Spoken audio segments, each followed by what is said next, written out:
পৃথিবীর আন্তর্জাতিক খবরে আমন্ত্রণ জানাচ্ছি সবাইকে। আমি মুস্তাফিজ।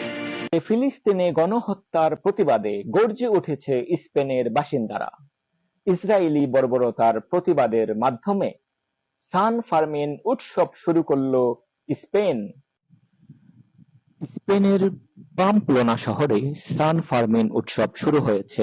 তবে এবারের উৎসবের শুরুটা একটু ভিন্নভাবে হয়েছে, কারণ ফিলিস্তিনপন্থী কিছু সংগঠন উদ্বোধনী অনুষ্ঠানে প্রতিবাদ জানিয়েছে।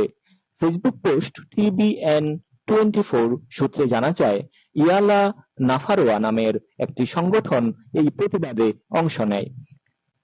সান ফার্মিন উৎসব স্পেনের একটি ঐতিহ্যবাহী উৎসব, যেখানে ষাঁড়ের দৌড় অন্যতম প্রধান আকর্ষণ। এই উৎসবে প্রতিদিন সকাল 8টায় ষাঁড়গুলোকে শহরের রাস্তায় ছেড়ে দেওয়া হয় এবং মানুষ তাদের সাথে দৌড়ায়। তবে এই বছর ফিলিস্তিনপন্থী সংগঠনের এই প্রতিবাদ ছিল বিশেষভাবে তাৎপর্যপূর্ণ।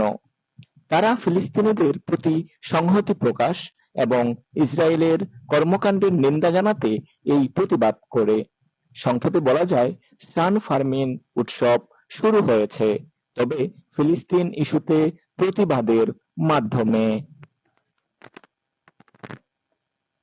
ইসরায়েলকে ঠেকানো না গেলে পুরো বিশ্ব হুমকির মুখে পড়বে। ব্রিক্স সম্মেলনে ইরানের শান্তিপূর্ণ পারমাণবিক স্থাপনাগুলোতে যুক্তরাষ্ট্র ও ইসরায়েলের সাম্প্রতিক হামলার পরিণাম শুধু মধ্যপ্রাচ্য নয়, পুরো বিশ্বকে ভুগতে হবে বলে হুঁশিয়ারি উচ্চারণ করেছেন ইরানের উপ-পররাষ্ট্রমন্ত্রী আব্বাস আরাকচি।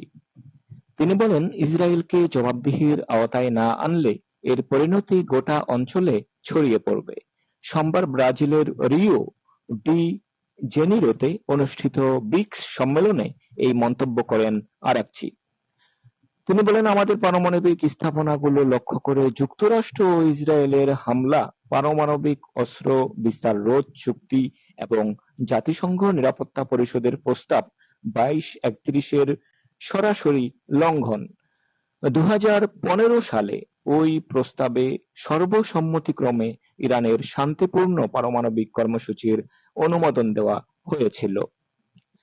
তিনি আরও বলেন, ইরানের শান্তিপূর্ণ পারমাণবিক স্থাপনাগুলোতে যুক্তরাষ্ট্র যে হামলা চালিয়েছে তা প্রমাণ করে ইসরায়েলের সঙ্গে আগ্রাসী যুদ্ধে মার্কিন সরকার সম্পূর্ণভাবে জড়িত। এখন চলে যাচ্ছে বিরতিতে। বিরতির পর আরো খবর নিয়ে ফিরছি, সাথেই থাকুন। Crispy.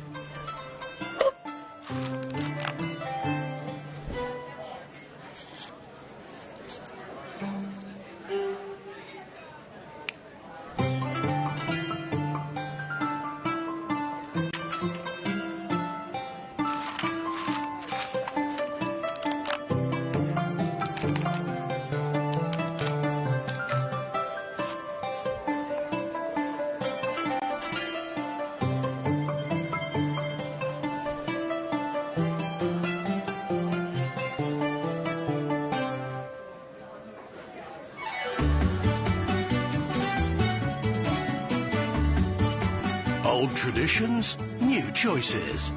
Enjoy it all as McDonald's brings you a delicious selection of the Macarabia, made with authentic Arabic flavors.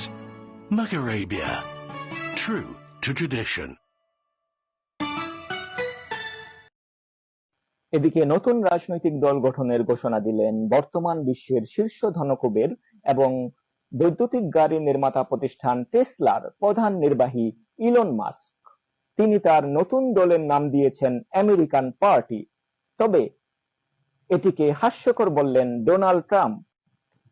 যুক্তরাষ্ট্রে নতুন একটি রাজনৈতিক দল গঠন করার ঘোষণা দিয়েছেন টেসলা ও স্পেস এক্সের প্রধান ইলন মাস্ক। দলটির নাম দিয়েছেন আমেরিকা পার্টি। শনিবার সামাজিক যোগাযোগ মাধ্যম এক্সে দেওয়া এক পোস্টে তিনি এই ঘোষণা দেন। মাস্কের এই ঘোষণার পর মার্কিন প্রেসিডেন্ট ডোনাল্ড ট্রাম্প বা হোয়াইট হাউসের পক্ষ থেকে তাৎক্ষণিক কোনো প্রতিক্রিয়া আসেনি। ট্রাম্প প্রশাসনের সাবেক ঘনিষ্ঠ সহযোগী মাস্ক বলেন, আপনাদের স্বাধীনতা ফিরিয়ে দিতে আজ আমেরিকা পার্টি জন্ম হলো। এর আগে এক্সে একটি জরিপ চালানো হয় মাস্ক যুক্তরাষ্ট্রে নতুন রাজনৈতিক দল দরকার কিনা তা জানতে চাওয়া হয়। মাস্ক বলেছেন, জরিপে অংশগ্রহণকারীদের 2/3 নতুন দল চেয়েছেন এবং তারা তা পারেন। গত শুক্রবার president Trump big beautiful bill নামে পরিচিত কর ছাড় ও ব্যয় বৃদ্ধির বিলকে আইনে পরিণত করার প্রতিক্রিয়ায় নতুন এ দল গঠনের ঘোষণা দিলেন মাস্ক। ট্রাম্প প্রস্তাবিত এই বিলের কড়া সমালোচনা করেছেন ইলন মাস্ক। তিনি বলেছেন, বিলটি যুক্তরাষ্ট্রকে দেউলিয়া করে দিবে। ইলন মাস্ক এর আগে প্রেসিডেন্ট নির্বাচনের প্রচারণা চলাকালে ট্রাম্পকে বড় অঙ্কের অনুদান দিয়েছিলেন। তিনি ট্রাম্পের দ্বিতীয় মেয়াদের শুরুতে তার সরকারি দক্ষতা বিভাগের প্রধান হিসেবেও কাজ করেছেন। তবে নতুন ব্যয় পরিকল্পনা নিয়ে ট্রাম্পের সঙ্গে তার মতবিরোধ তৈরি হয়। মাস্কের নতুন রাজনৈতিক দল গঠনের ঘোষণা মধ্য দিয়ে এ বিরোধ আরও তীব্র হলো। আজ এ পর্যন্তই। পরবর্তী আন্তর্জাতিক খবর দেখার আমন্ত্রণ জানিয়ে বিদায় নিচ্ছি আমি মুস্তাফিজ। ধন্যবাদ সবাইকে।